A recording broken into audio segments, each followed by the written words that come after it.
89 देखि चाहिँ राम्रोसँगले अब कस्तो किसिमले भने अब दिल्ली गएर यसलाई कसरी पार लगाउनु पर्ने हो। अब खाली सडक र आन्दोलन मात्रै नगरेर त्यहाँदेखि चाहिँ लेखापढीको पनि सुरु भयो। त्यो लेखापढी अब सुरु हुँदाखेरि चाहिँ बिस्तारो अब स्वर्गीय नरबहादुर भण्डारीको शासनकालमा अथवा उहाँको श्रीमती दिलकुमारी भण्डारीको अथक परिश्रमले अनि सबै त्यो त्यति बेलाको अब सबैजना लागेर त्यो त्यस्ताका अब विज्ञहरू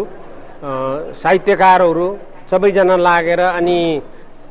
अघि पनि भनिएको छ कि दिल्लीमा गएर धेरै त्यति बेलाको सांसदहरूलाई उहाँहरूले कन्भिन्स गराएर उहाँहरूसँग सरसल्लाह गरेर विशेष गरी लालकृष्ण अडवाणीले चाहिँ एकदमै असल भूमिका हाम्रो पक्षमा खेलिदिएर यो भाषाको मान्यता 20 अगस्त 1992 मा पाइएको हो। र त्यहाँदेखि यता म जहाँसम्म याद छ मलाई कि यो